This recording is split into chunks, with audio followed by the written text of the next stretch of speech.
Hello students, this lecture is for class 9 and the first chapter of physics is motion. Okay students, तो इस chapter में हम motion के बारे में पढ़ेंगे. तो as you can see, what is motion? Motion क्या होता है बच्चों?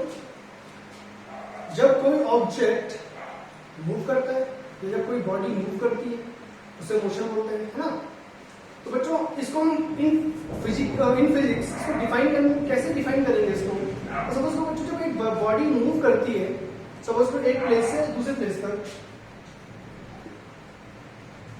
अ body moves from A to B. तो बच्चों क्या हो रहा है? बॉडी ए से बी अगर मूव करती है तो क्या कर रही है? अपनी पोजीशन को चेंज कर रही है. किसके रिस्पेक्ट में? टाइम के रिस्पेक्ट में और सराउंडिंग के रिस्पेक्ट में. सपोज करो t इक्वल टू 1 सेकेंड में बॉडी सपोज करो पोजीशन ए पे थी और t is equal to 2 second में सपोज करो या 3 सेकेंड में बॉडी सपोज करो कहां पहुंच गई? बी पे पहुंच गई. तो आपको दिख रहा होगा कि बॉडी ने अपनी पोजीशन तो चेंज कर दी, बट किसके रिस्पेक्ट में चेंज की? टाइम के रिस्पेक्ट में चेंज की, या फिर कैन से वो सराउंडिंग के रिस्पेक्ट में भी अपनी पोजीशन चेंज कर सकता है.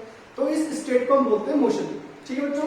तो by definition it is the state of body in which it changes its position continuously with respect to time, WRT, with respect to time and surrounding.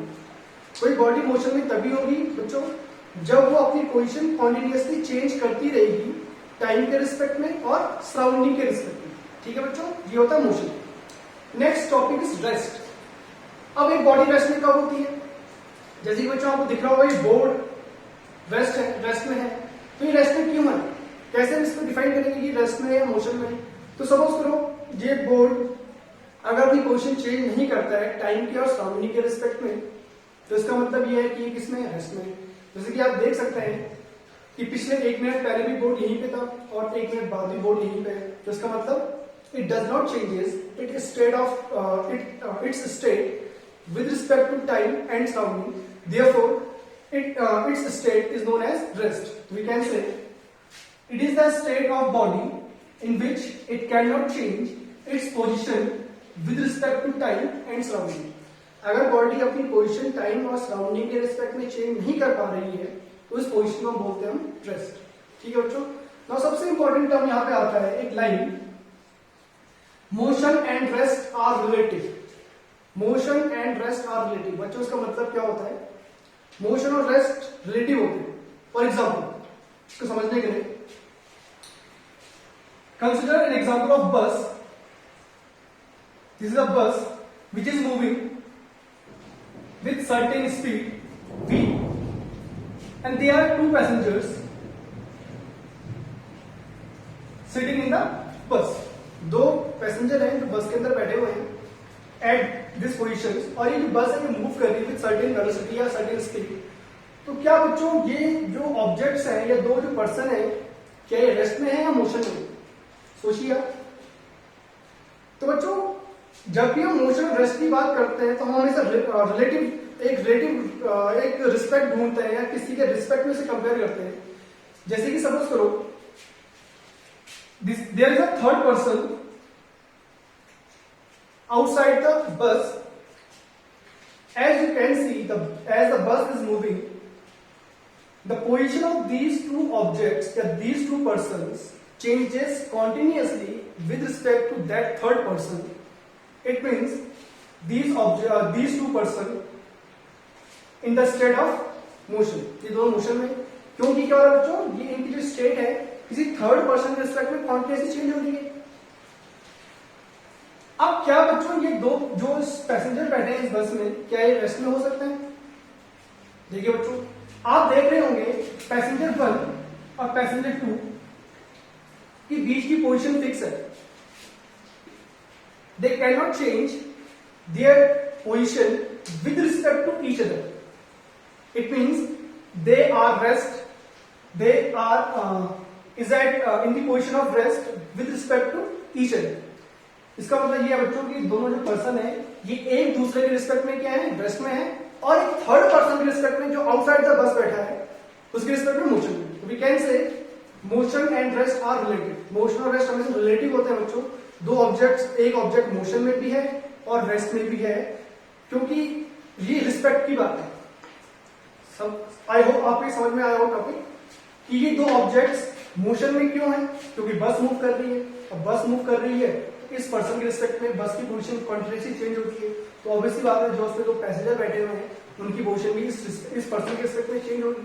It means these two objects are in motion with respect to that third person. But अगर suppose करो हम दो passenger की बात करेंगे तो वो बस के अंदर बैठेंगे, इनकी जो पोजीशन है एक दूसरे के रिस्पेक्ट में चेंज नहीं हो रही है। वी कैन से ये कहाँ पे किस स्टेट में, रेस्ट में, एक दूसरे के रिस्पेक्ट में। ठीक है बच्चों, तो आई होप आपको एक टॉपिक क्लियर हुआ हो मोशन और रेस्ट रिलेटिव क्यों होते हैं। Now next topic is point object. Point object क्या होता है बच्चों, इसको मैं एग्जांपल के तौर पर समझाता हूं। सपोज करो वी हैव अ बस और we have a car having length 2 meter, ठीक है, and this car travel a distance of 10,000 meter. एक जो कार है उसका साइज कितना है बच्चों, उसका साइज है 2 मीटर और वो डिस्टेंस ट्रेवल कर रही है, जो डिस्टेंस कितनी है सपोज करो 10,000 मीटर। तो as you can see the size of the object is much smaller as compare to the distance travelled by it. इसका साइज 2 मीटर है और डिस्टेंस ट्रेवल कर रहा है 10,000 metre.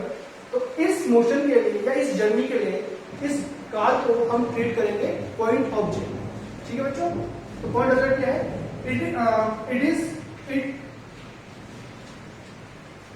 a body is said to be a point object when it travels much larger distance as compared to its own size।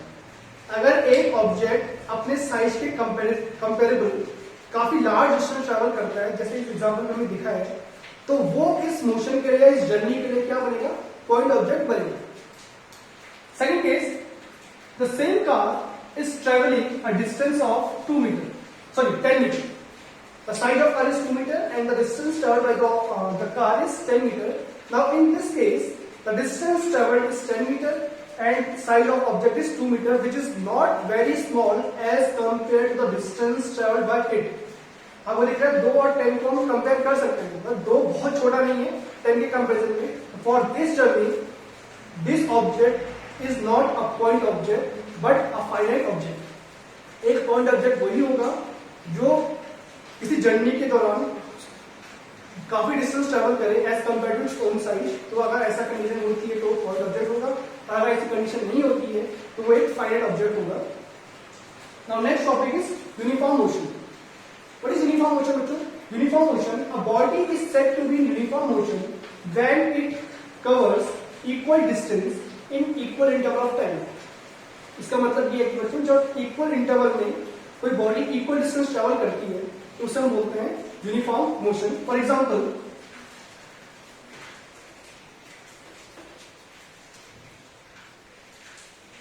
we have given a chart in which these distance traveled in meter and t is time in second.